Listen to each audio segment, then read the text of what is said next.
intro.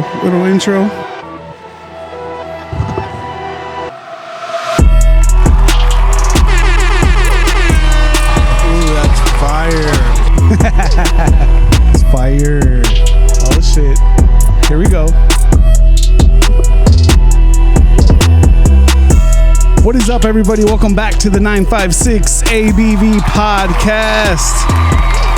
Man, we are out here in Port Isabel at the Lighthouse Matsuri. I hope I said that right. You can go ahead and pull that up. Yeah, of course, that's correct. Yeah, pull it up to your face, dude. It's all good. Get as close as you can. Yes, this is Lighthouse Matsuri. Hell yeah, dude. And this is the 2025. And yeah, welcome. We have the guy putting it together here, Johnny. Big shout out to you, man. Go ahead and introduce yourselves and let us know how you got into doing all this, bro. Hello, ABV podcast world. This is Johnny Zamora, owner, organizer of the Lighthouse Matsuri in Port Isabel, Texas. Hell yeah, dude. And how did you become to throw such events like this, dude? Well, everything usually starts out with friends and late night dinners at Denny's. Oh, hell yeah. And so you guys just were like, let's put on an event or something. And then that's when, how many years have you done this? Well, it's a little more complicated than that, but basically what it comes down to is, you know, we just all had this idea of doing stuff locally. We have different shows, different meet and greets all over from like Harlingen, Alamo, Brownsville, PI, and with different showrunners, different ideas. We've done some video game stuff, Sonic the Hedgehog. Voice actors came down to Harlingen. We've had a Fortnite Fest in Port Isabel, Power Ranger in Brownsville and McAllen. So I mean, there's been a lot of stuff. In a way, it's a tale of two transitions. You know, I started originally back in 2011. You know, it was touch and goes, a much different landscape back then. But in the present day, you know, this has been going on for roughly 3 years strong, our whole collective. Hell yeah, dude. And like, what got you into like anime, and what are some of your favorite shows that you like saw and were like inspired to do something like this? Well, I mean, for me, I grew up in an era where, you know, it was only just Channel 3, Channel 4, and Channel 5. Oh, yeah. But I guess going into high school, you know, when they started introducing anime, you know, and the masses, it was like, oh wow, there's something to do after school to check out. And I just started watching whatever was on TV, and I found some stuff I liked. I found some stuff I liked less, but there's just the whole idea of like, okay, this is really cool. Like, you know, you start seeing people with T-shirts and, you know, fast forward a good while, and all of a sudden it becomes part of everyday culture. You see it everywhere on people's hoodies, car hoods. You see it on people's hoodies when they super wear it. Popular, bro, for sure. You know, and it's not just like some, you know, closet person. You know, like it's actually everybody. You know, you see people of all different ages, all different lifestyles, backgrounds. Everything, bro. It's like a big old mix of everyone, bro, for sure. It's really cool to see like everybody come together for like one main thing, like just like shit that they like, you know, like anime stuff. It was not just anime; it's also comic books. And, all that, for sure. You know, art, music. I even see like sports. There's even sports people selling sports stuff and everything. Yeah, absolutely. The sports card community out here. You know, it's not like just it's far off. You know, San Antonio, et cetera, et cetera. It's actually here in our valley. And it's growing too, bro. Like these things are getting pretty big, and there's also like multiple ones out, like. So it's pretty cool seeing that here in our own like backyard, you know?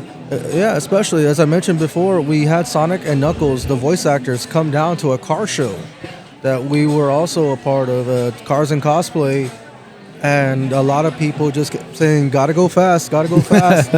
You know, we had, you know, they felt like they were rock stars because they came along, and everywhere they went, people kept asking for autographs and photographs. We had to direct them to the table in the booth, so they can, you know, do that. But it's like, you know, having to move someone from point A to point B, especially with the car show going on, it's like all in due time, folks, all in due time. For sure. Nah, man. So yeah, dude, this is a pretty awesome thing that you got going on, man. And it's awesome to meet you.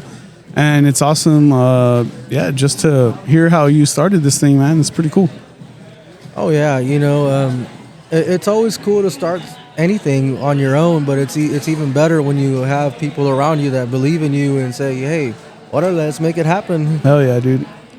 Just like this podcast. Hell yeah, dude. Yeah, it's an idea. You just get it going, man. You do it, bro. You do it. So this is like a yearly thing you're doing? Yeah, absolutely.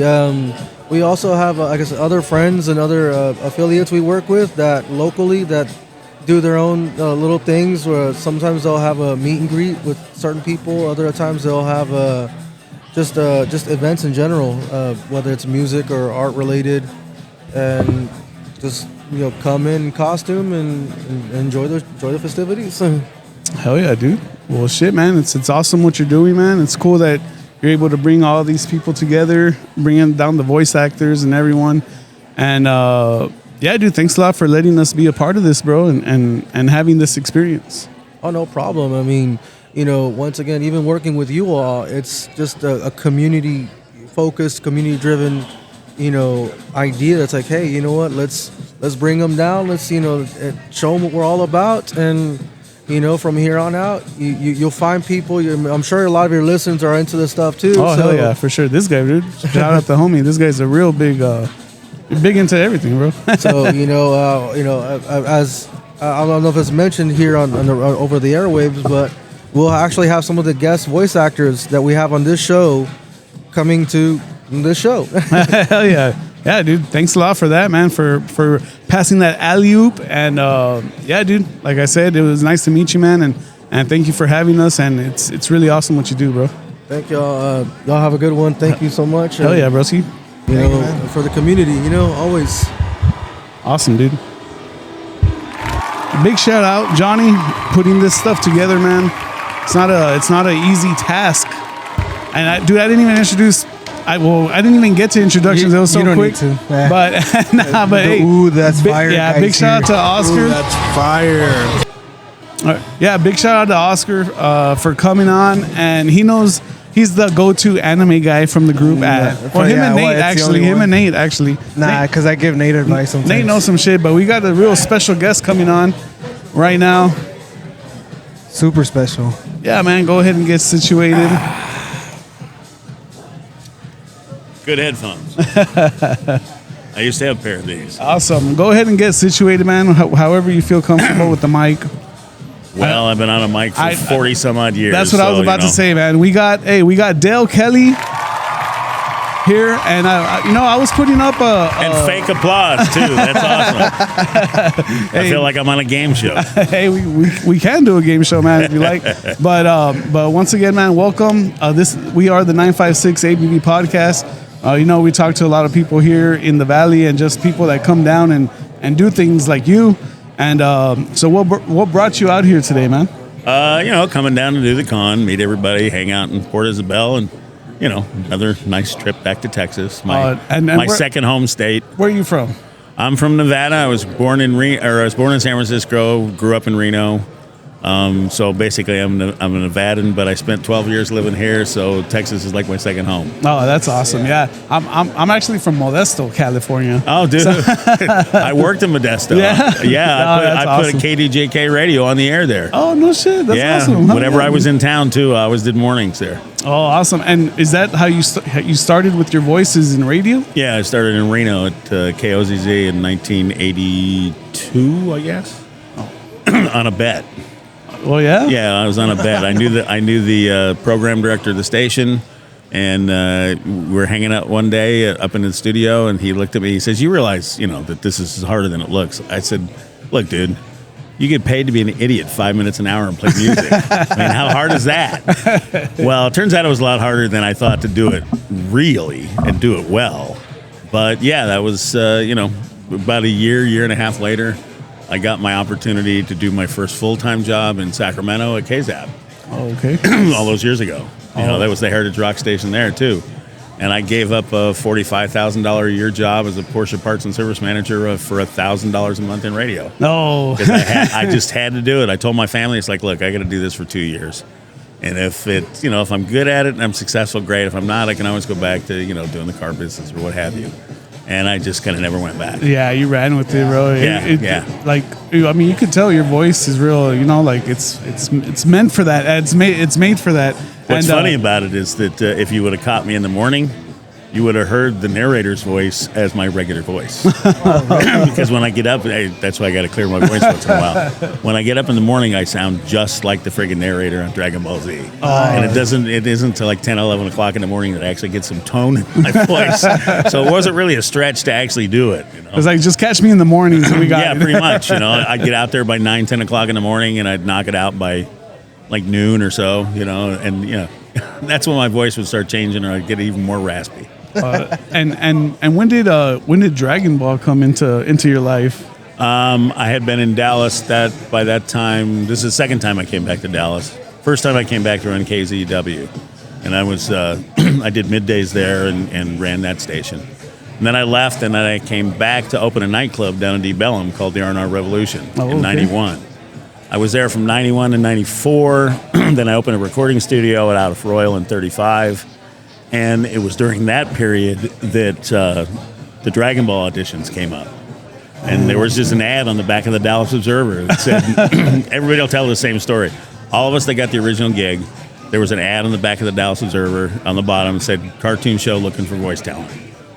And at the time, I had like a, $500,000 studio in Dallas, right? And this is being done in a bank building in Fort Worth, in a little vocal booth.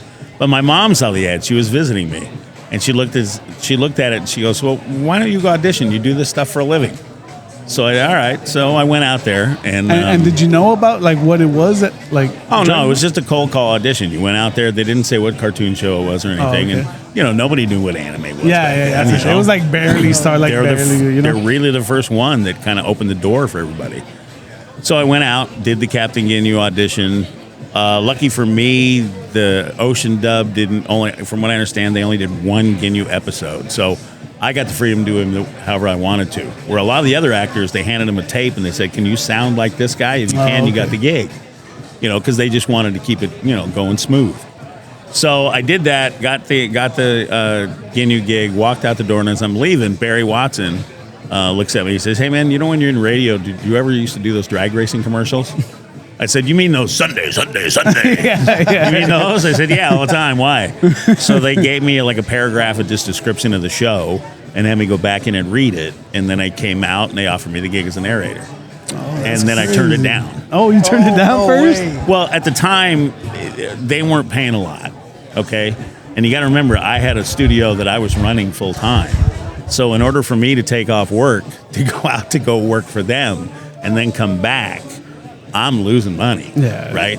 So for about 2 weeks, I guess they auditioned other people and stuff. And because Mark Britton, the guy who plays Birder, is one of my compatriots in the Ginyu Force.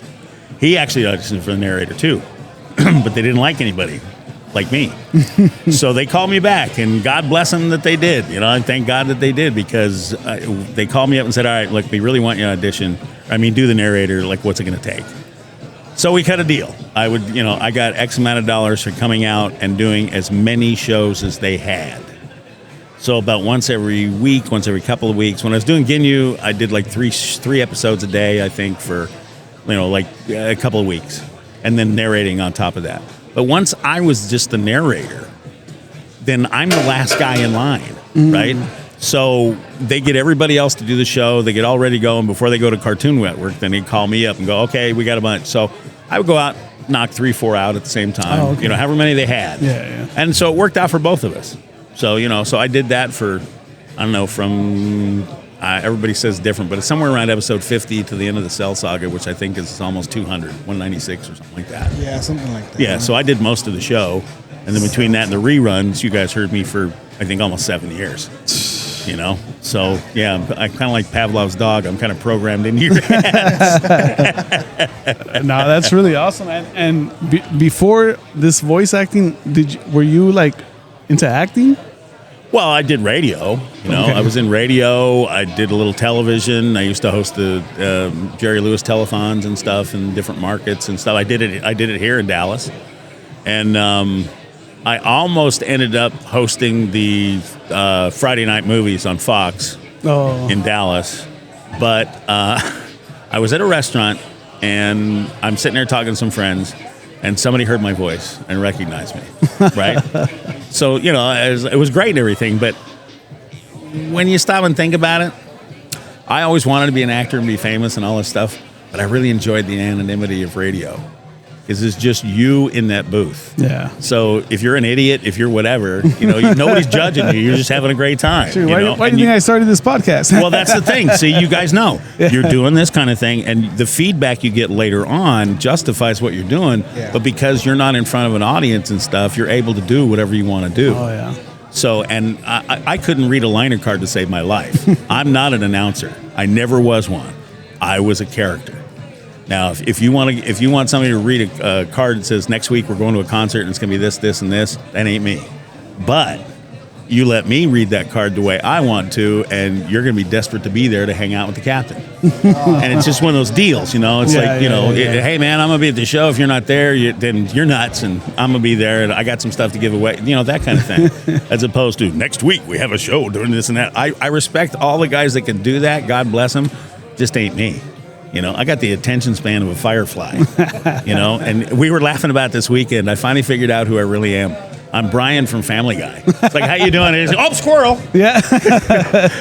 Because I really am a shiny object kind of guy. I mean, you know, so that's one of the reasons why I'm finally, after, God, almost 30 some odd years, I'm actually putting out my own thing. Oh, awesome, It's called Cycles of War. Go to cyclesofwar.com. Please, everybody. Yeah, definitely. I'll put the link. I spent so many years working for everybody else. Please support me doing my own thing. Oh, and what's that based out of? It's a whole universe, man. I'm writing, in the process of writing 10 different books. First one just came to the house last Wednesday. Nice. It's in production right now. I got the production master, and I'm so blown away. Is the first time you're trying to do something? Oh, yeah. Because my whole life, I was in radio and television and advertising, which basically you're helping everybody else do their stuff. Yeah. And it was always fun. I mean, everything was always changing. But it's not your own. You're making money. Like your own well, I never had time to do my own thing Yeah. because now you're like putting your own shit out there. So now people are thinking, what are they going to think of my thing? But after I retired, the last gig I had was I ran one of the showrooms at the Hilton Hotel in Las Vegas for about 10 years. And I retired as an IATSE camera and lighting and sound engineer. So I'm sitting around doing nothing. And to Javier's credit, he tracked me down like a stalker and told me about the whole convention thing, right? Because it wasn't like this when I did the show, right? Sonny and Chris used to go out and get paid to do autographs, and they did it for free, and that was it, you know? It wasn't anything like it is now. So when I came out, I started finding out about all this stuff. At the same time, like I said, I didn't even want to say how long ago, but when I retired, my son and my manager looked at me and said, well, why don't you finally finish your own project and get your own thing done? So I looked at him and I said, all right, I can knock that game out in about 6 months. That was 9 years ago. And the game and the books are just coming out now. But see, I'm so anal retentive about my own stuff. I mean, I'm the laziest, biggest procrastinator you'll ever meet when it comes to anything other than work. But work, then I'm nuts about it. Yeah. So the only reason it took so long is because every time I thought I was done, I wasn't satisfied, or I'd find something screwed up, or something. And when you're designing a game, because it's a whole gaming universe, it starts out with a card game, trading card game called Cycles of War, Siege Warfare. There's no one way to set the game up. We haven't figured out all the different ways you can set it up, but the gameplay is always the same. It's dice and trading cards, beating up on your friends. But like one game box for $45, 30 people can play. Oh, wow. It's designed for people who love to go to the card stores or get their friends together and play games on Tuesday, Wednesday, and Thursday nights. Yeah. And just want to share that experience. That's exactly what it was designed for. This ain't Monopoly. This isn't Clue. It's not that kind of game. Yeah. It's for real gamers. But and I stole a phrase from Atari. I got to give them credit for this. In their early movie, one of the guys, when he said they founded the company, they went by the mantra, easy to learn, hard to master. And that's what every strategic kind of gamer wants. Yeah. And that's what this is. This is like chess. Once you figure out how to play it, game over. You can figure out 1,000 different ways to put your armies together to try to defeat your friends. Because between the randomness of starting out the game by having to draw a ship or a town to defend or to attack with, you can't stack the deck like Magic. It's because you draw from one of 30 cards. So you put your decks together, but now you got 1 in 30 chance of drawing the one you might have stacked your deck for. Oh, I see. See what I mean? Yeah. So there's enough randomness in it to where I guarantee, I'm saying this here live, I don't think you could ever play the same game twice unless you actually intended to. That's pretty crazy. Yeah, that's pretty awesome. crazy. Because Yeah. you there's so many different cards. Just like there's going to be close to between 1,500 and 2,000 actual cards, and they're all different. Everything's different. And yes, I did use AI for the little artwork in the middle, but try to find somebody to draw 2,000 images. Yeah, for sure. I did. That sounds like I did, That's, man. that's I the went good to- side of AI. I went to Fiverr. I went to all the places where you go to find independent artists. And when I told them what I needed to a man, they all said, "Yeah, no thanks," Yeah. because it was just too much work. Yeah. But see, like the individual stuff, I got clued in from a guy who I won't tell him his name or where he works, but he's a professional artist. You all know his work. And what he told me about AI is something that I think everybody needs to figure out. They use it as a tool. If he wants to paint a painting, you know what he uses it for? Lighting, composition. Yeah. Try to Ah, figure it's- out how that works and how it might it's look. everywhere already, And yeah. then he uses it. Now that's a tool, like doing a sketch. Yeah. It's like anything else. And I think that somebody asked me earlier about how I thought about AI and voice work and stuff, and it's like, well, because AI goes such a broad spectrum, I think each case you have to take differently. But at the end of the day, it's got to be a tool. Yeah. And you gotta can't learn how ignore to it. use it, I mean, yeah. at one point there were gas lights and somebody came up with electricity. Well, we didn't stick with gas lights. Yeah. We went with electric. Electricity, yeah. And I mean, I know that sounds funny, but in a No, weird yeah. way, that's what technology does. Yeah. It's grown. AI has grown into everything already. Like everything. If you don't embrace it, it'll run you over. Yeah. Yeah. If you figure out how to use it, you'll be on the cutting You edge. can definitely step up your game. So like using all that. my game and everything, it's all designed by me. I wrote the books, I did the game design, the cards are all mine. Every single thing is mine. So if you don't like it, it's my fault. But the little images in the middle, right, of the soldiers and the aliens and stuff that you fight with, yeah, I'm proud of the fact that I did those with AI. Because not only do they look great, but guess what? I had to come up with a description for every single character. Yeah, 'cause it's Yeah. not gonna just. It's not like you just called it up and said, "Hey, man, give me 500 pictures. I'll talk to you next week." Yeah. You got to go into detail what you're looking for. You're sitting in front of that computer for hours just Yeah. going, I want this with this, with this, with this. And then the first 3 or 4 images, like, yeah. And then you finally figure out the wording, and then that's when all the magic happens. Yeah. Yeah. So it isn't, it's more than a lot of people have thought that it is. But it is scary. I mean, the voice thing, we were talking about that earlier, in my opinion, if you're going to do AI voice work, then it should be just like television commercials. Because if you think about it, you did the commercial once, and then they play it a million times. Yeah. Well, that's no real difference, is it, between the way they use it? So I don't care if they create it out of my voice, but they need to pay me some kind of royalty because I gave them my voice in the first place. Yeah, for sure. Your voice isn't work for hire. That term is used like if you're like when I wrote the music for Dragon Ball, because I wasn't a big artist and I didn't have a big record deal, they bought my music. They own it, right? Now, the other artists like Dream Theater and those guys, well, they couldn't do that because, those guys have record deals and stuff, Yeah. But that's what a lot of companies do is work for hire, because they don't, the hassle of paying royalties and the negotiations. I mean, I understand it from both sides of the spectrum and stuff. But that's why I said, well, if people want to use a voice for AI, that's fine. But there should be a live royalty like you get in a commercial and something. There should be some kind of a royalty based on just the fact that they're using your voice. Because let's face it, they're using your voice. Yeah. They didn't just pick out a random AI voice. Yeah. They're using your voice. So there has to be some kind of value in the fact that For that sure. voice is Yeah, different for than sure. any other AI voice. But, it's for a lot, more important people than me to try to figure it out, Right. But that's people ask me and it's like, well, yeah, I've been in the business a long time. That would be my opinion. Because at the end of the day, you do have to look at both sides. It's like these cons, right? We're out here signing stuff, but it wasn't for the promoter. It wasn't for the vendors. It wasn't for all us working together. None of us are doing this stuff. None of us would be. So you kind of got to look out after everybody, make sure everybody makes out. back in the day in advertising, we used to call it everybody wins. You know? Everybody wins. Yeah, because people don't come to your radio station to spend money on advertising because they want to. It's because they need to. They have to. Yeah. Well, if you don't give them what they need, then what good have you done them? Correct. You know? Will they come back? You know, I mean, that's what I'm saying. You got to figure out what people want and then make sure that everybody gets what they want. And that's when everybody wins. That way people come back. That way the thing's successful. That way people get out of it what they want. But that's hard to do, too. And a lot of people take the easier route. Can't blame them. Like I said, I'm old enough now to know that you can't blame anybody for the way they do things. You can either just do it that way or not. Yeah. You know what I mean? And usually they end up you doing can't get it. mad about somebody else. Just don't do it that way. Yeah.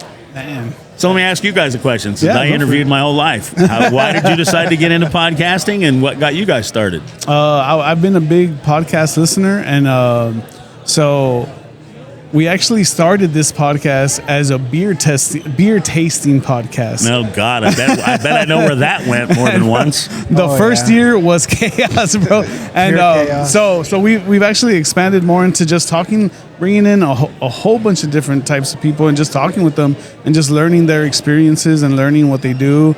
Well, artists, musicians, cooks, all that stuff. We like to talk to everyone and just learn about the art that they do, you know? It's funny you mention artists, musicians, and cooks. So my first YouTube show that I put together, and we did 12 episodes, and we were trying to get it funded, but it never did. And like I said, Brian went, squirrel! was, Something else. It was called Man, I Can Cook That. And it was me as an amateur chef, and I used to go to restaurants, and I would get the head chef at the restaurant. We'd take all the cameras and film it all, because I got a 16-camera production company in my house at home. That's awesome. I mean, I had a TV and audio production company in Vegas for years, and it's all just sitting there collecting dust now. But we would go to their restaurant and have them cook their favorite recipe, and then they would come back to my house, and I would have to recreate that. And I had a jazz band in my family room, so I had a live band on the show. Man, that's crazy. And I would try to cook it, and then the band and the crew would judge whether I did a good job or not. I mean, that seems like a fucking amazing show. It was fun. I mean, Yeah, but you know, at the end of the day, you guys know what it costs to do this kind of stuff, right? Yeah, for sure. And you know, I was at the point where it's like, all right, we did 12 episodes. You guys haven't figured this out. I got other things to do, so yeah, let's move on. So next, I did a music show, like you said, a busker show. It was called the 99-cent Show. It's the best entertainment money could buy for 99 cents.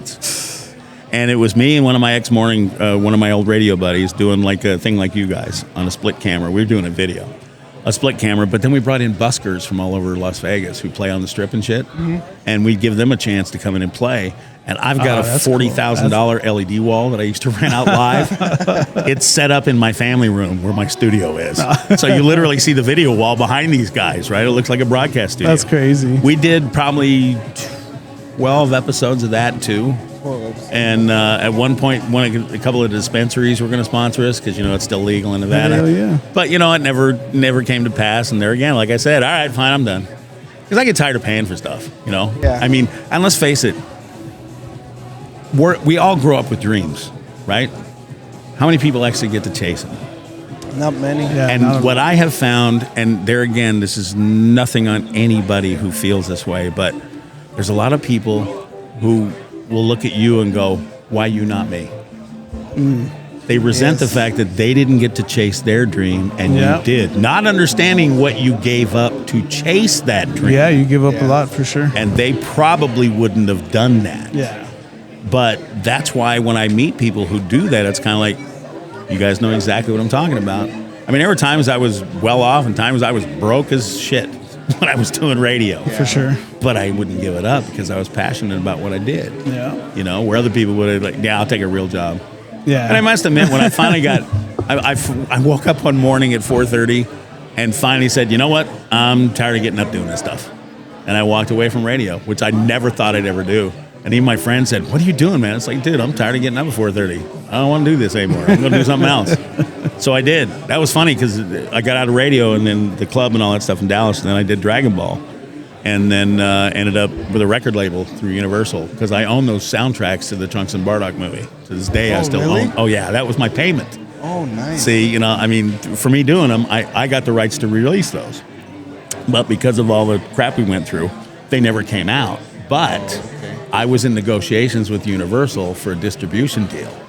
And they wanted to do those 2 movies, and they told me, it's like, well, look, we can't give a distribution deal with a label, just 2 records.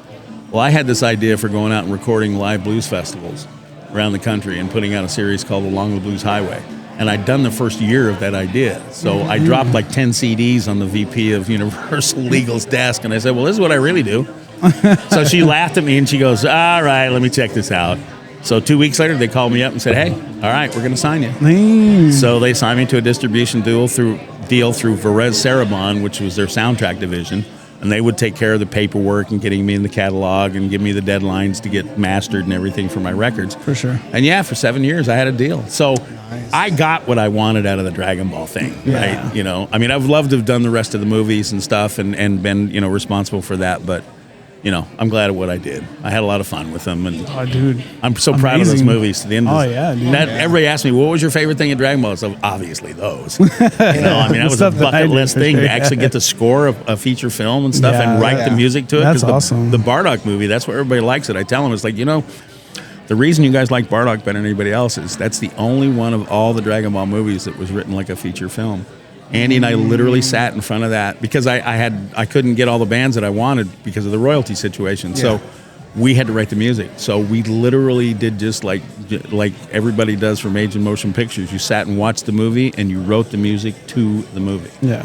Which is why all that moody stuff is in there, because I wrote it exactly to the scenes in the movie. That's awesome. The other ones aren't like that. Yeah, the other ones aren't like that. Well, you got to find the old one. Yeah. The one that I did.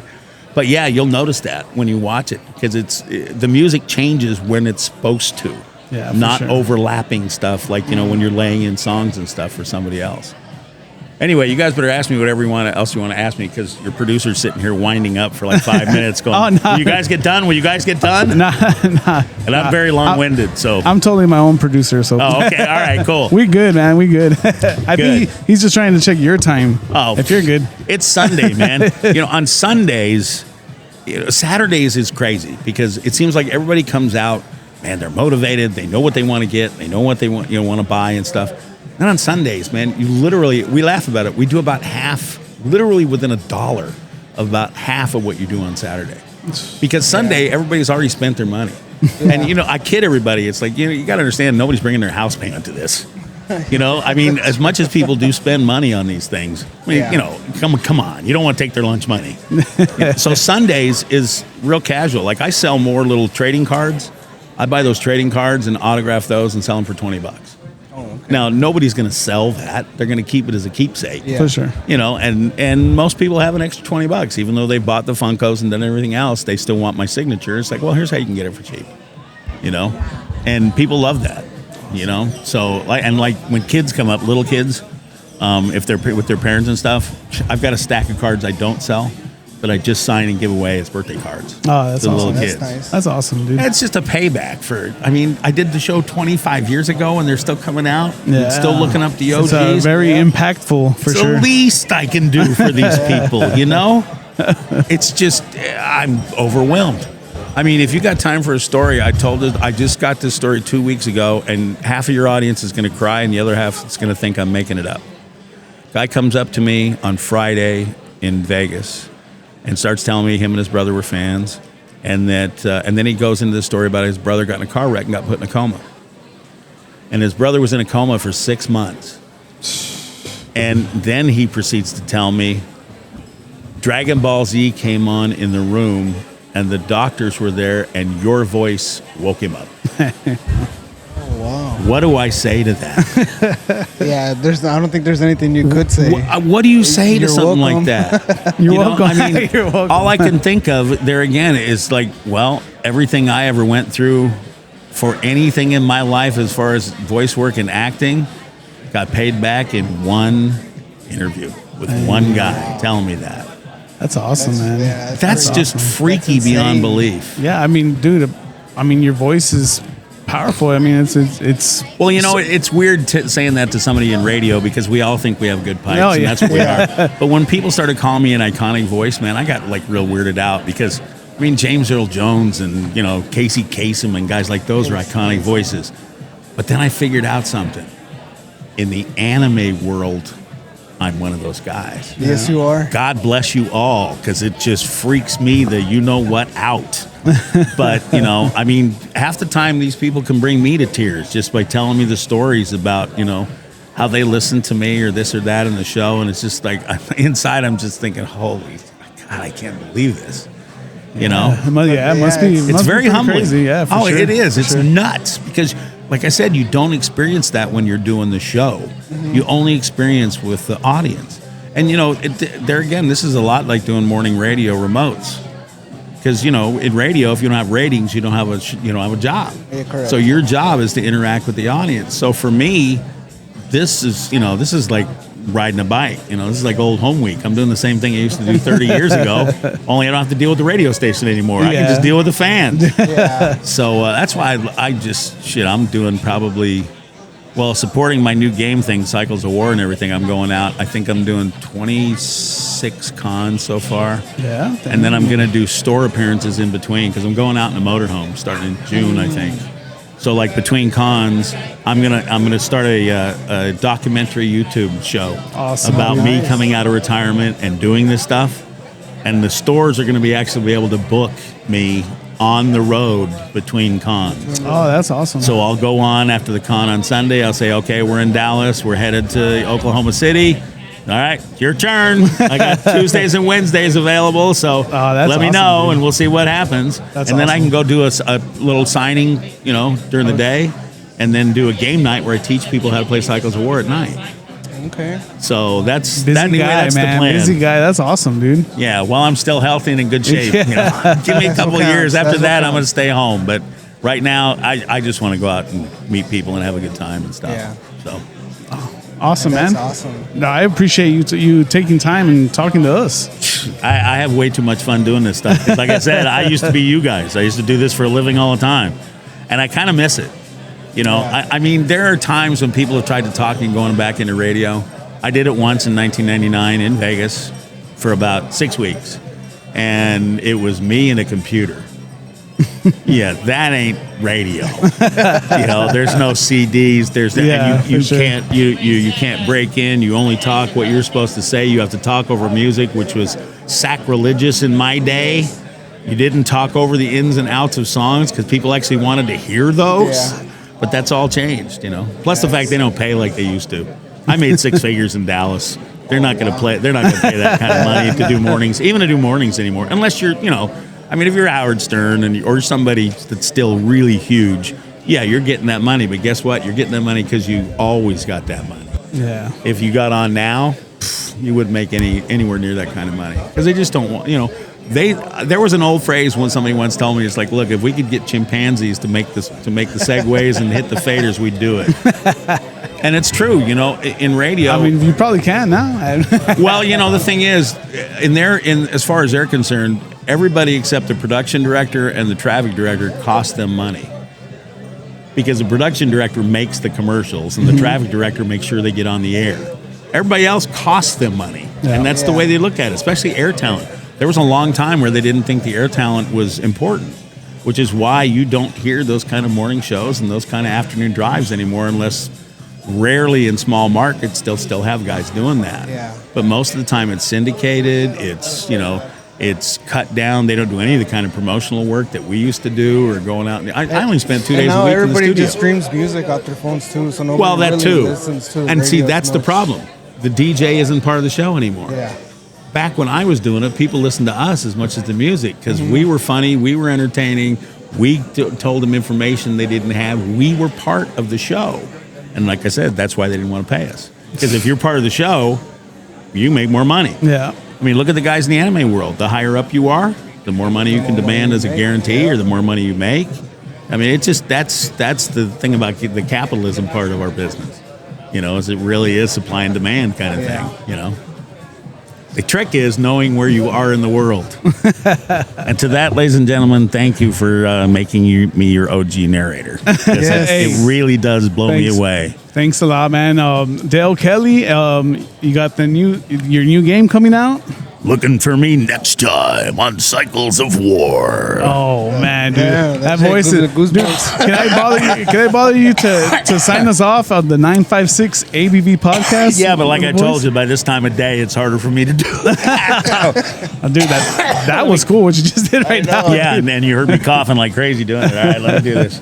All right, what's the name of the podcast? It's right there on the sticker. Yeah, take a sticker, man. Take a sticker. Why am I not paying attention? 956 ABV podcast. Oh man, this is just like doing a radio tag. 9.56 ABV podcast. You heard him here first. That's fucking awesome. Awesome, amazing, Del Kelly. And more fake applause. Thank you very much. Thank you, ladies and gentlemen. I'll be here all week. Try the veal. Old joke, but it's always a good one. All right, thank you, man. Nice meeting you, man. Guys. Thank you so really much. Appreciate it. This was too much fun. Awesome. Thank you. Damn, that was pretty cool. Yeah, that was pretty epic. That was pretty awesome. That was pretty awesome. I'm not gonna lie. Gotta cut that and definitely gonna use that. That's awesome. Let's see who we got coming on. Coming on. You want to come on? Yeah, dude, go for it. Go for it, man. Hello. How's it going? Super nice to meet you, man. Yeah, pleasure to meet you Andy, as well. my name is Andy. Well, I can't hear you yet. Okay, yeah, go for it. Get situated, Let me get bro. some cans over here.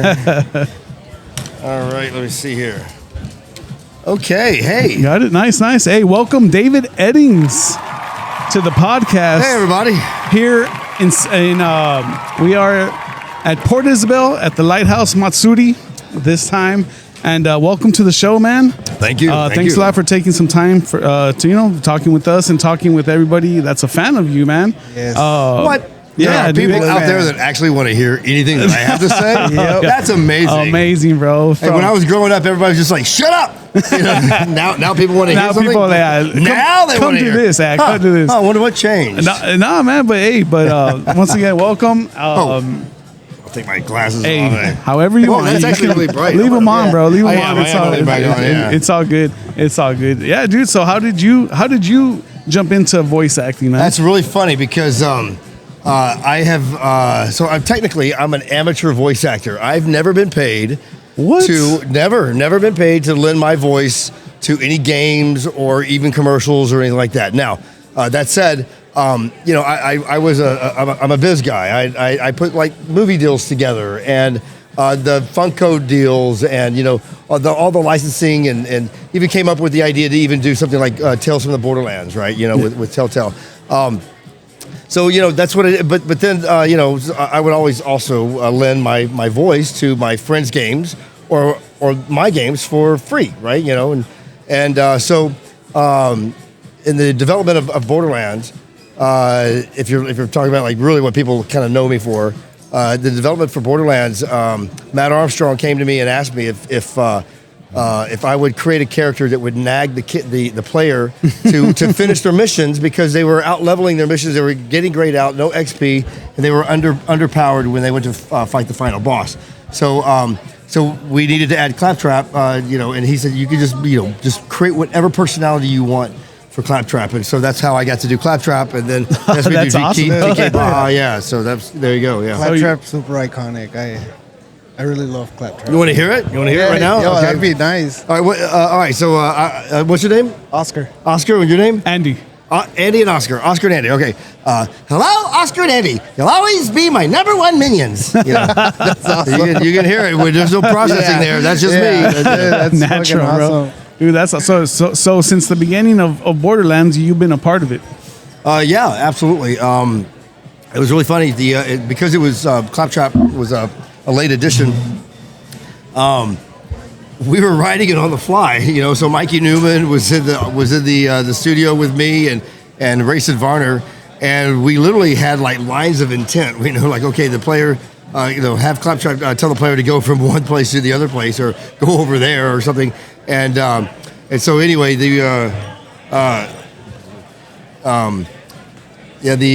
was I saying? I'm sorry, my watch just came off, and I was looking. But yeah, so we were writing it on the fly, and I was able just to kind of ad lib a lot of stuff for the character. So all the things like check me out, I'm dancing. I was like stealing that from cartoons and stuff like that I'd been watching for a long time ago, that sort of thing. So yeah, just having a good time with it. I'll tell you this. He had some pretty crazy missions where you got to go here, grab just one thing, go right next to the next town, grab something else. Like, it was pretty cool, man. I really like Borderlands too. And you don't just do Claptrap, right? You do. I did TK Baha as well. Yeah, for sure. He's like, you should have seen the look on your face. Smells like off-worlder, you know. He's that blind, one-legged mission giver. Yeah. Yeah. It was DLC, right? What's that? Was it on the DLC? Well, so there was a DLC that he did where he was a zombie. Oh, that's right. Zombie TK Baha. But I think it was, I'm not sure exactly which developer it was. I want to say it was Ford, Zach Ford that did it. But he's just strung up TK Baha when there was no use for him anymore. So he never thought that he was going to be anywhere. He was just doing it for fun. Yeah. And so it was just like strung up like a piece of meat. And so then we were forced to do it was like some sort of Halloween type of DLC. Yeah. And it was that was fun to do. It was a lot of fun. Dude. It's became a super popular game, dude, and super. Well, we knew we had something fun. We knew we had something good during the development because we were playing the game at work when we could have been going home and doing whatever else. We would stay up at the office and just play Borderlands. And I've been involved in a lot of games over the years on the publishing side and on the development side. And, when you have a game that you want to just you want to play at work and you want to just spend a couple extra hours at work, that you kind of know you have something really special and you feel it, And so it's I've had a few of those, and Borderlands was absolutely right from the beginning. Mm-hmm. I knew it was something special, and it was really great to be a part of it. So I was it was a fun game for me. I still play it with my kids. Notch and I and my kids were playing it one day, and because he loves Borderlands. And he was like, my two boys were just kicking our asses. I mean, even though we were, four of us, we weren't really shooting anything because they were just like cleaning everything up. And it was crazy. And like we were just like trying to keep up and running behind them and just like, oh, is there anything for us? No. Anything that they were tossing behind, like. Do they like know about you in the game and how you? Oh, of course. I mean, I'm their dad. Is it? They're cool adults. To them? They're adults. Oh, okay, they're 19 and 23 now. Oh, all right. They're older. But they knew. And it was really funny is that I was friends with the guy that was a mascot for Valve for many, many years. The dark-headed dude that was bald that had the valve in the back of the head. Yeah. His name's Arsenio. And I had no idea that Arsenio did the same job that I did at Valve. We would just find each other in the same city, the same conference. We had a great time. I knew that he was the mascot and I was the mascot. That was basically it. One day I'm talking to this guy Randy over at NECA Toys, and he mentions this guy named Arsenio, and I'm like, Arsenio who? He's like, are you joking, Arsenio?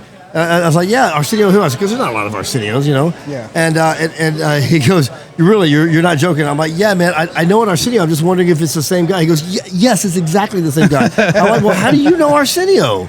He goes, are you really joking again? And I'm like, dude, just tell me. He goes, man, you guys do the exact same job.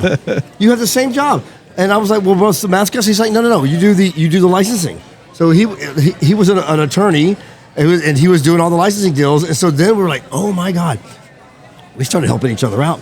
We were, we would work, a deal, and then I'm like, "Okay, I was able to get this, deal," and so like, we were just helping, we were shortcutting some stuff, and it was really, really fun and great. There was some collusion there, and it was great collusion because it helped us both out, and we were able to serve our customers well, But yeah, it was a lot of fun, and so my kids would get like these big boxes.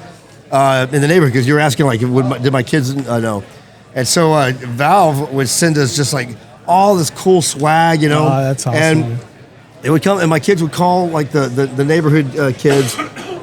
They would let everybody take one thing that they wanted. Right now, my older kids were, my two boys would get the one things that they wanted, but there was a lot of stuff left over, and so they're like, hey, everybody gets one thing, and so it was really, really cool that they would do that. And I would see all these kids just coming up, crowded in. I'm like, okay, they must have sent a big box, so. Dude, and how did your involvement with Bendy come out, bro? How did that happen? I have some friends of mine that that brought it to me. They're the dudes that run Fat Mojo. It's a merchandise company. They do toys, and in fact, I have some over there. The Fat Mojo Bendy toys, and they've been good friends. We've known each other for over 12 years, and I know their families and their cousins and so on, and so that's how it came to me. They brought me this when I went over to Rooster Teeth, and we made Rooster Teeth a lot of money. And in fact, even after I left, I was still making Rooster Teeth a lot of money because of the deal that I did with Bendy and the Ink Machine. So it was a nice success after Gearbox, and now I'm doing some really other cool stuff. I just joined an anime company called Enlight, and as a senior advisor for video games. And we have we just signed Peter Ramsey, the guy that directed Spider-Man Into the Spider-Verse. We signed him for two films, two original anime films that we're going to do with him, and so it's been fun for me, and I come and do these things because I like to just get out of the house and go and meet my fans and be fans of other people's stuff too, Yeah, for sure. And then what's really crazy is that I actually went to high school with this guy right here, Kyle Hebert. I don't know, you guys, everybody knows who Kyle. Hey, Kyle. Can I pull you in over here for this thing? Why don't you bring your chair? Go for it. Look, and here, there's a microphone. So I want to tell the audience this is something crazy. It might be easier to give you these cans. Okay. And I'll take these here. Go for it. There's another microphone right there. Yeah. Okay. So we can even share. All right. But here's what's nuts is that you got to turn that on. Hi there. There we go. There we go. This guy and I went to high school together, and we graduated from North Mesquite High School. That's right. And we've known each other forever. That's crazy. That's awesome. Yeah, even before I was ever doing voice acting, and before you were doing voice acting. Yeah. Well, we always knew that Kyle was going to be a voice actor. He had that voice. Whenever we would do these little friend projects and stuff like that, you were always the announcer. And there was another dude, Ronson Page, that had a really nice deep voice. Yes, he sure did. Yeah. Oh my God. Yeah. That's awesome, bro. He was the skinniest dude ever, and he had the lowest voice in the world. So man, so you guys hung out in high school, and you guys you knew he was gonna be a voice actor, and then you came out also as a voice actor. I never thought that I was going to do anything in entertainment because I grew up in generations of entertainment, and I saw how people were poor in my family because they were in the music business, they were in the comic book business, There you go. And even anyway, so I was like, well, I'm going to try to make some money, right? And I did. And I ended up going to the Cayman Islands on a hiatus after making some money in my early 20s. And I ended up doing morning drive radio. And when I came home, so it was giving me some experience behind the mic.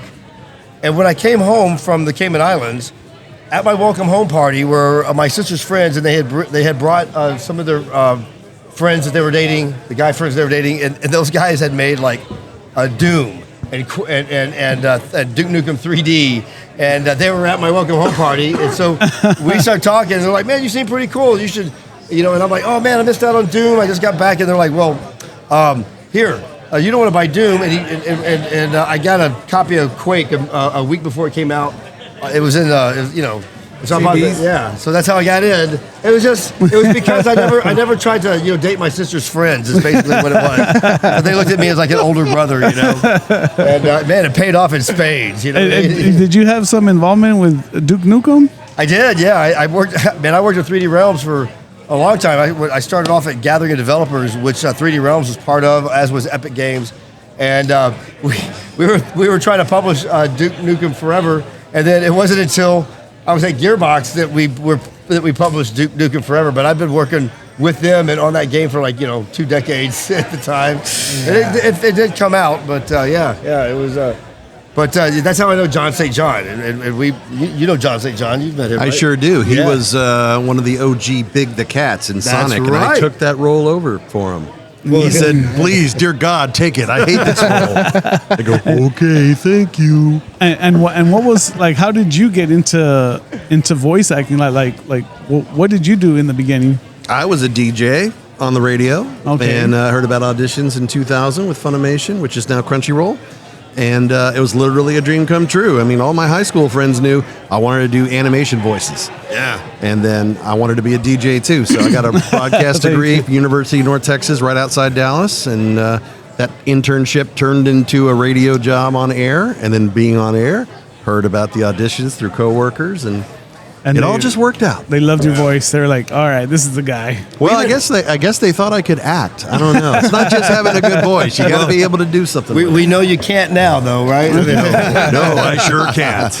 Well, you know what's funny is we were 7 years ago. The last time we saw each other, we were actually with another dude that went to high school with us. They graduated from North Mesquite, Brian Massey, and the three of us were on the stage, and we were put together, and they had no idea that we were even all from Texas, much less knew each other, much less had graduated from the same high school.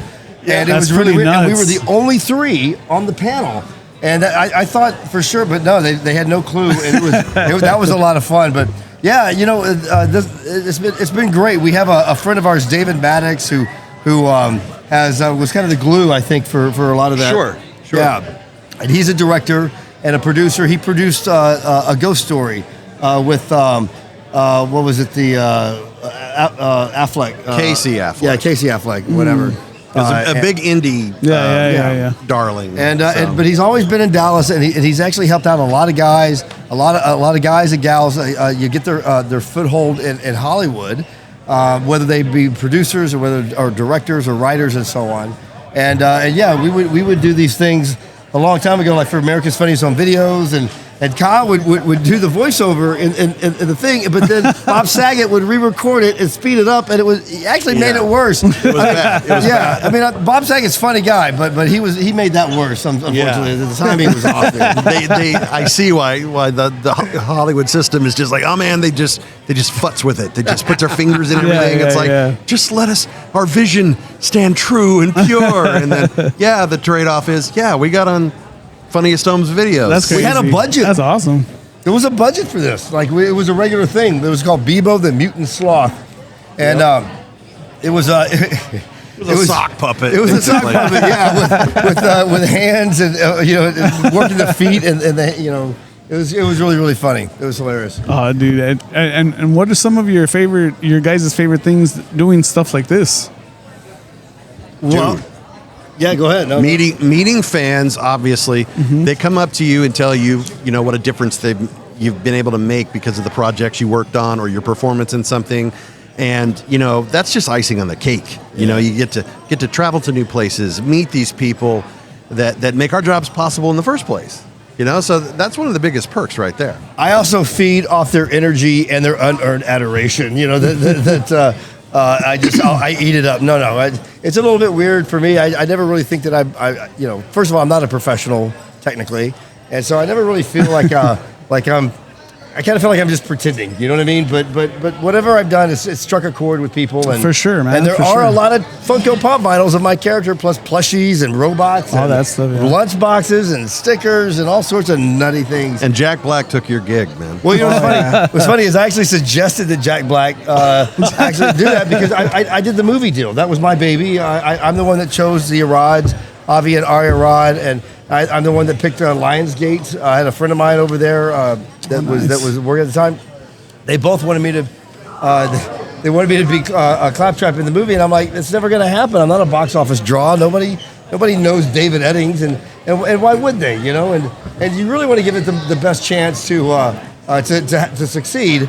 But unfortunately, there was one person's fingerprints that were just kind of all over that thing, and it was the worst movie of the year, and it's almost funny that it was. I had nothing to do with it after 2017, certainly nothing to do with the filming or the writing, but I was told by one of the producers and one of the writers that 6 months prior to it coming out, I was told that it was gonna suck, and that the audiences hated Jack Black as Claptrap. And it's unfortunate because I just don't think he really just understood the character. You know. Yeah. I think that's really what it was. But Yeah. but you know what? The whole movie sucked. So it's not really his fault at all. You know. So I feel for anybody that was part of that movie, except for the one that ruined it. But anyway.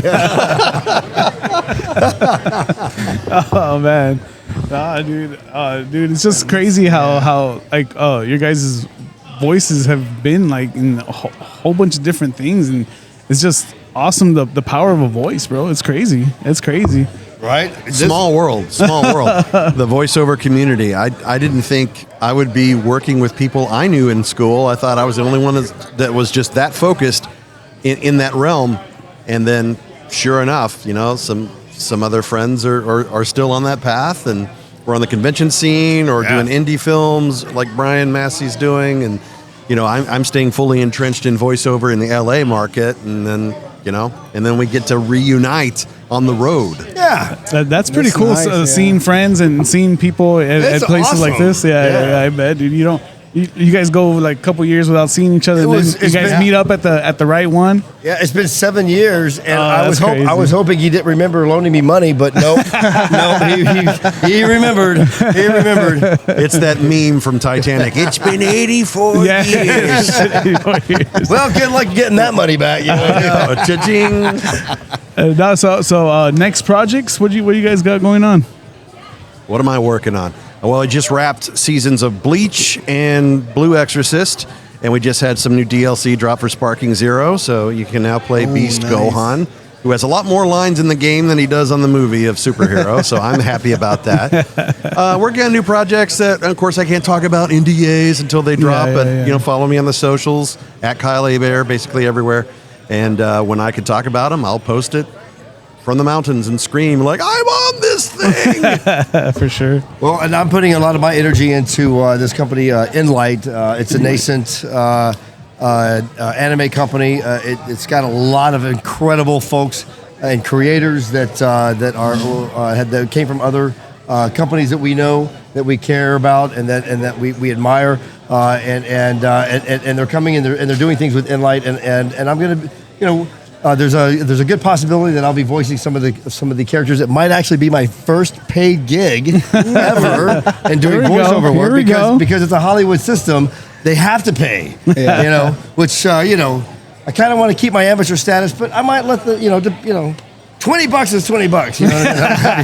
But he's going to dip his toes into dubbing, right? So if it's anime, you got to match the lip sync and act and take a thing. Except for the ones that are actually being produced new. And then you can just pre-record it like a cartoon. We can do that, yeah. Okay. So there will be both opportunities for both because we will be importing some of the anime in from Japan and also Korea. But cool. But we are doing some original things. We're bringing in what we're calling Afro anime. These are black creators that are creating anime that fits an urban but global market, right? And so it's really cool to be a part of it. I've actually been able to bring on one of my buddies as an investor, the guy that actually designed the plushie Claptraps. Oh, okay. He's a good friend of mine, Quentin, and also I've got another good friend of mine that I worked with. His name's Frederick Jones. I worked with him at Gathering of Developers, which became God Games, which became 2K Games later on. He has a manga company. He's also a black creator, and I was trying to introduce him to our CEO at Inlight, Cristiano, and it just so happened that he had just left a meeting where AKG or whatever, or pardon me, I'm going to get it wrong, but this anime company was like, hey man, we want to introduce you to Frederick Jones. And I've known this guy for like 30 years. So, it's really, really cool to be able to put some people together, and we're going to see what can happen there. But I've never been in the movie business before until I did that movie deal with Lionsgate and the Iraj, whatever. And then, this is fun. This is something that's new, and I'm also going to be focusing on bringing these properties into the video game universes as well. So. That's what they hired me for initially. Awesome. That's what we're going to do. But yeah, I've got a full plate ahead of me, and it's fun and exciting. So I'm learning some new things, and it keeps me interested. Onward and upward. Yeah. Hey, awesome. Well, I appreciate you guys sitting down with us and just talking with us, man. You're brushing. You're trying to get us out of here now. I don't want to take time from you guys, man, for sure. I thought we were supposed to do 3 hours here. Hey, we can if you want. Buckle up. Let's do it. You have no idea. Like, I have no shortage of words to spew out of my mouth. We can just keep going and going and going. You know, is this a kid friendly show or? Is you can say whatever you want, bro. It's an adult show here. I can say caca and doo doo and say everything and stuff like that. Okay, well, I just did. I guess. Sorry, Mom. All right. Not that she's watching. What's your guys' next event like that you're doing this like something like this? Next weekend, I am going to Greenville, South Carolina. South Carolina. Anime Town, Greenville. And I'm going to Sugarland. Okay. Near Houston. So I'm going to go down there, and it should be a lot of fun. It's another Texas event, so that's what I'm doing. Awesome, man. Hey, well, I appreciate you guys so much, man. Thank you for having me. Us. Is there any way you can close out with the name of the podcast there as Claptrap? Sure. That'd be awesome. You can just say 956 ABV podcast. All right. Hello, everybody. This is Claptrap, and I just want to tell you that you should be listening to 9.56 ABV podcast. It's awesome. See you later, minions. Awesome, bro. There you Appreciate it, man. You want to do it too? Whatevs. Let's see. 9.56 or 9.56? Either way. Okay. Either way. You're listening to 9.56 ABV podcast. Dude, it just sounds so cool, man. Like someone can try to do that voice, but it doesn't sound as natural as yours, bro. For sure.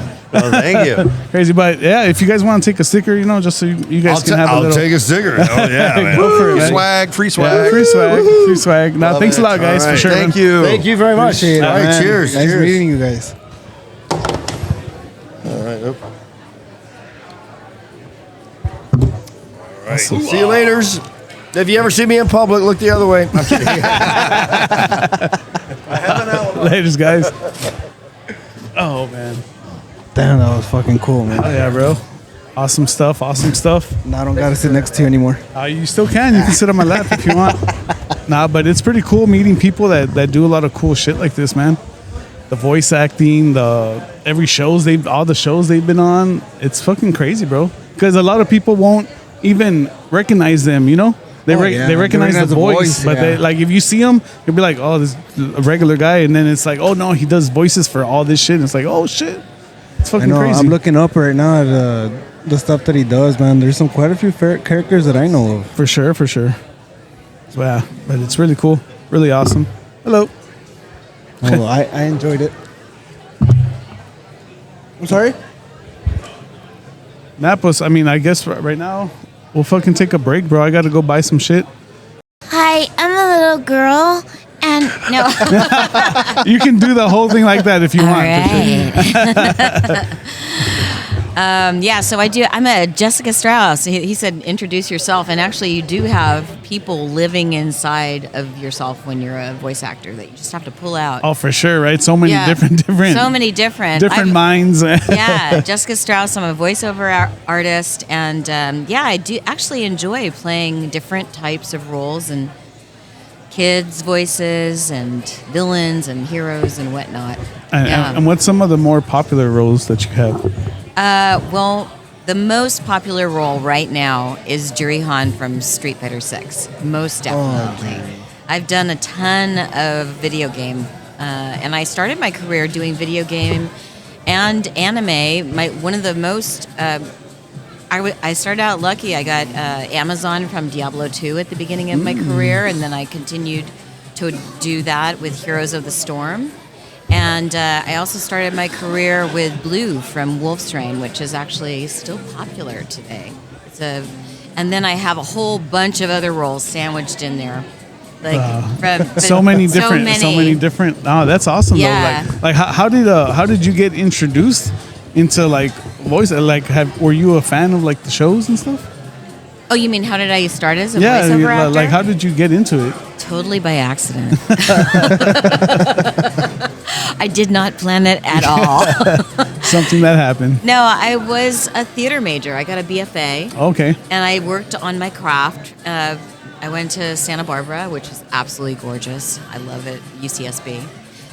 Go Gauchos. Anyway, so then I came to LA and I did a lot of theater and I did some on camera. And I worked a lot on stage and I mostly was doing characters. And then my on-camera agent got me an audition for Amazon. From Diablo 2. And I had to watch Xena, Warrior Princess, for the role. They said they wanted something similar.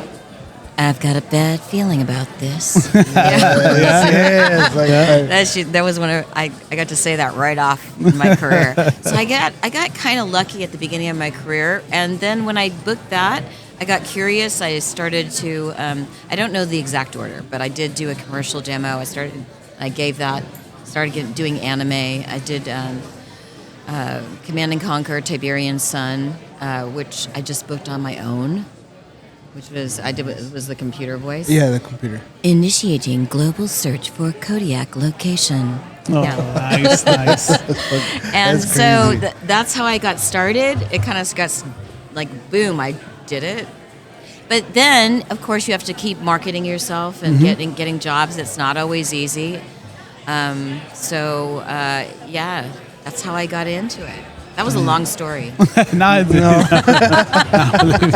Believe me, these guys we had before, they were long stories. Yeah, I know, Kyle and David. That's awesome. David, I just met. Oh my God, yeah. Do you do a lot of events like this? Actually, I started in 2010 doing conventions, and I did some in LA, and I got flown out, and then I didn't. And then when Street Fighter 6 came out, I did some in LA, and I had an injury where I couldn't travel. So now, 2025, I'm healed, I'm ready, I'm out of the gate. And so this is my second convention already in 2025. Awesome. Yeah. Nice. How do you like these? You like them? Oh, yeah. I love traveling. Yeah. And I love hanging out with the fans, and it's a wonderful way to spend time with other voice actors because you don't get to see them that often. You have to schedule things to see them. You don't see them at the studio. I audition and record sometimes from home. So. Do you see people that you've worked with? Yeah, Kyle, okay. But not in the studio. No. On the same game, but not in the studio. Oh, that's crazy. Yeah, and Brian Peacock, I just met because I went to a store where he was doing a signing.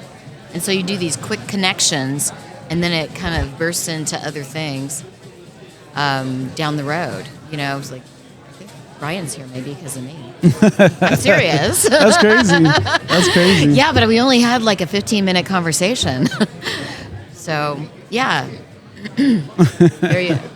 Oh, man, that's awesome. I mean, it's crazy how a voice can take, like, can take you so far in things. Yeah. Like, it's pretty crazy. You know, it's a difference. Like theater and on camera, you're seeing people, you're seeing them, and you're working with them every day. But voice actors, I feel like you have to escalate your relationships sometimes because you don't see each other all the time. I live a little bit, I'm not in the valley, so I live on the west side, so I don't see everybody all the time. That's LA. I was going to say, you're in the valley? No, this is right. Totally in the this valley. is the valley too. Yeah. This is considered the valley too. No, I mean, California. There's a lot of work like that. I'm from Modesto, so. I don't know where that is. Well, it's in California. Oh, okay. You came all the way here? No, I was born out there. I was born. I'm a Cali. I was born a Californian. I would say. I've never been there. Where's that? It's all I know is like 2 hours away from San Francisco. Oh, okay. So cool. out there, somewhere out there. Yeah. No, and that's a good area. Are you still doing voices for stuff? Yeah, I have a job coming up. I don't know what it's for or can't talk about it. Those so NBDs we've gotten a couple up. Already. I want to know, ad. No, I'm just saying. No, I want to know too. Let's make some phone calls. And how was it landing like your first like voice job? Like I know you weren't like really, you went into it in accident, but just getting on something, and then did you just like it where you're like, let me just continue to do this? Yeah, I started getting work. And so I thought, maybe I'm going to do this. And actually what I liked is at the time I was a little bit shy and reserved. Except in character, I wasn't. I've become less of that, but at the time I was like, oh, I'm not in the public eye. Laughs on me. Right? Now. But I was a little shy, and so you're not in the public eye and you get to play all these different characters, and I thought this is great. And so I booked an anime job, and I got referred to other companies in LA, and I started working in the games, and I got an agent. Actually, I already had an agent. And then it just blossomed, and I went where the work was. Did that answer the question? Yeah. Yeah? Okay. Yeah. No, it surprised me, and I think I didn't plan it, but it felt like a fit. So if it feels good, you do it. And were you into the cartoon shows and stuff growing up? Oh, totally, yeah. Go Speed Racer, go Speed Racer. And I love Bugs Bunny. And Did you ever think like hearing those voices, be like, man, I'm gonna be doing something like that one day? That's crazy. I used to draw cartoons as a kid. Oh, okay. And I used to put on shows, so it all kind of came together. Because I drew little animal cartoons, and all my friends would love them. And I stopped drawing at 12. Maybe I thought it was immature. But it was always a part of me. So I kind of think in cartoon a little bit. I like playing kids stuff, too. I like that a lot. Oh, that's cool. Do you have a wide variety of different characters? Yeah, I was Chad on Leapfrog. Yeah. That is crazy how you can do so many different tones and different it's. I haven't even warmed up my voice. I don't even know. I was just saying, do you you have to warm up, right? For actually, your recordings and stuff. I always warm up, except today.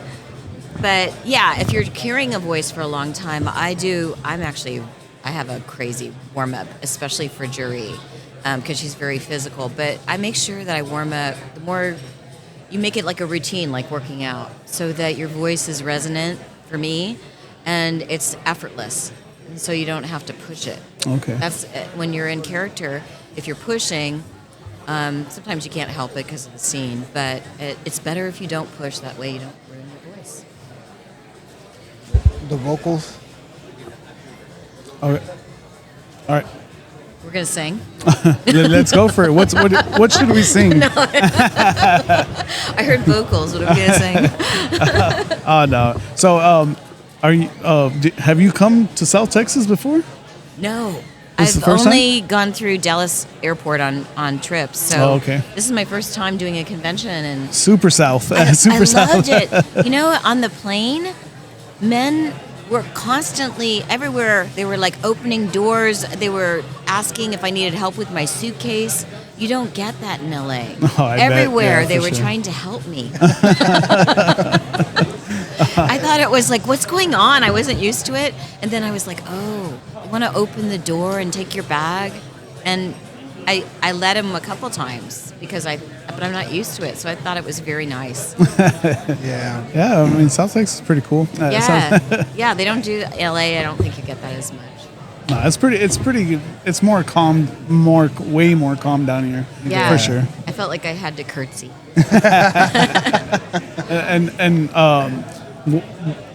What would be your next event that you go to? It's an NDA. I'm not announced yet, but actually, I think it could be in Texas. Okay. Yeah. So I haven't. Yeah. And I have some other ones that were possibilities, but until you're announced, I think you're under NDA. Oh, okay. I see. But I am coming back, I think. Yes. Oh, that's cool. That's cool. No. And but I mean, it's awesome to talk to you. Yeah. I'll be back. All right. Hey, thank you for coming on and spending some time with us. All right, that was fun. Thanks. Thank you so much. And we are back with our next guest. We got Joaquin here, who can fucking make a badass video game, bro. I totally checked out his little space over there where he had his game at, man.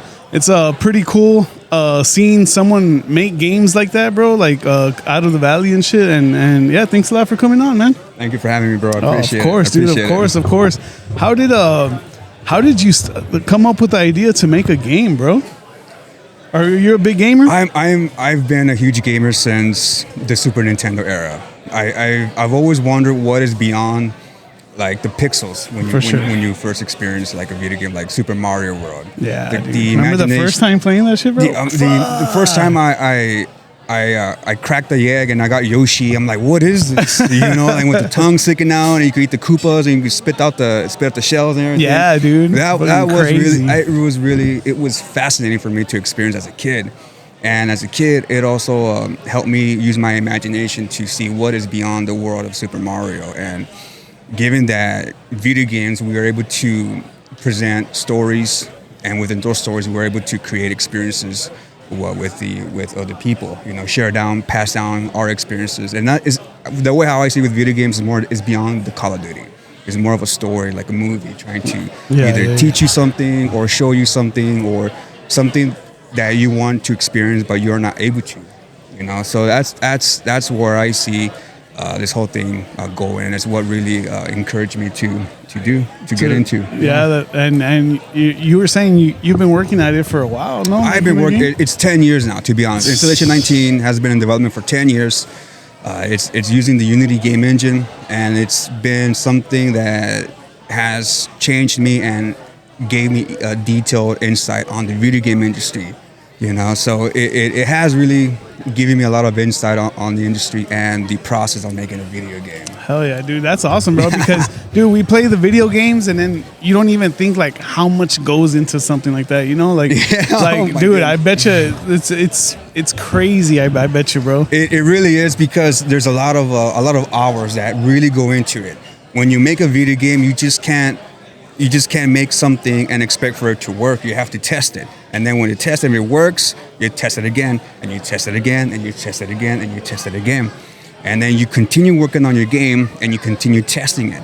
So when you do come across to that first issue, to the first bug, it becomes crucial to know and understand what is causing that situation and squash it as soon as possible. Because that when you fix that one bug, you can have two, and you fix those two, you have three, and then four, and then you have more and more and more comes out through there. And it's just honestly, it will give you a lot of reasons to get discouraged. Because personally, when I've experienced with Installation 19 is that corrupt files, hard drives not working, so you have to have a backup. So a backup, and it's emotional. If I were to place a word to piece in a word, I would say emotional, because it's when it works, it works. But when it doesn't, you just want to pull your hair. You just want to pull your hair and be like, "What is going on here?" And dude, and tell us a little bit about this game, bro. Okay, so Installation 19 is a first-person horror ambient walking simulator, and you play the role of Alex Carter, and he is part of the Abducted, which they are a UFO hunting group, and he is acting on an anonymous tip about nighttime sightings, and it is when he discovers the actual installation by accident. So you're like, I'm here for nighttime sightings, but instead I'm here on this installation. What is this? So you start to explore the installation. You start to read the documents. There's key cards. There's going to be audio tapes and audio logs for the player to actually get involved more in the story. It's heavy on story and heavy on ambience. It's a horror game that removes the element of an actual entity that's actually chasing you and replaces it with the audio, giving you the illusion that something's actually there. So it messes with your mind when you're actually playing the game, and it kind of questions it, like, what is this? What's actually there? So we've been getting a lot of good feedback on the audio, and that is the strong focal point on the game is the audio because of the ambience. Yeah, sure. It's going to be released on Steam January 19, 2026. It is Xbox approved, but we're going to focus first on the PC development and then move on with console development of the game. Hell yeah, bro. Dude, big props to you for keeping at it for so long and making sure to like follow through with it. You know, a lot of people would just give up on something like that. You know? Like I said, it'll give you a lot of reasons to get discouraged, but that applies with everything else that you do, especially stuff that you're learning. Exactly. Stuff like that. Yeah, There is going to be a learning curve, and to be honest, I'm not claiming that I know everything because I don't. This is why I have a team. I have a team to come in and be like, okay, Joaquin, you know, we need to look into this because when we test it, this little area, it is a frame drop, or we need to figure out what's causing, bottlenecking, for example. So these are things that as a developer, we need to look into and ensure that performance is met to ensure that the game is workable on the majority of our machines. Dude. Well, I mean, the demo you had out there, freaking awesome, bro. We're really, really, really cool. You know, like the whole concept of the game is awesome. The whole ambience, how you're talking about it, it's kind of like creepy. You know, you're walking through and everything. It's really cool, and to know that you're from here making a game like that, it's fucking awesome, bro. Honestly. Thank you. We are established in McAllen, Texas, and what we're trying to achieve here is that we're also trying to be the motivation and inspire people to be like, hey, if these guys are doing it, you know, maybe I could do it too, you know. And next thing you know, we have a whole new industry of video games here in the valley. Here in the valley, we see a lot of truck drivers, attorneys, medical professions, which are all good and humble professions.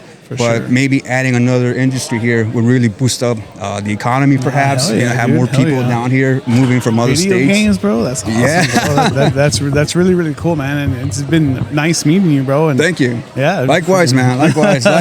Yeah, dude. Maybe I might have to pass you over some tracks or something. Go for it. For any upcoming projects, bro. I'm down. It's really awesome. Yeah. I'm down. Yeah, dude. But they're gonna start this like panel thing on right now, and we're gonna have to close out the show. Yep. But dude, thank you so much, man. Andy, I appreciate it. It was really nice meeting you, bro. And definitely gonna follow the game, bro. Definitely gonna follow the game. It's right up my alley. UFOs and stuff. You know? Like, I love that aliens, shit. Expedition 19. There's no flashlight, no weapons, and you can only walk. You can't run. Damn, so you're bro. pretty much, it's like a roller coaster ride, you know, with just steady speed, and you're just experiencing nothing but ambience. You're like, what is going on here? That's awesome, bro. That's amazing, man. Hey, dude. Well, shout out to you, man. And I hope this game fucking. It goes, bro. It goes. Thank you. It's fucking Thank awesome, you. bro. Thank you. And Thank you. yeah, dude. Thanks a lot for everyone that stopped by here at the Lighthouse Matsuri 2025. Man, it was cool meeting all these different types of people, voice actors and stuff. And and it's awesome, man. Big shout out to Johnny. Shout out to TCA Media for sure. And yeah, dude. Big shout out to everyone. Thanks a lot for having us, and we'll see you, man. Peace.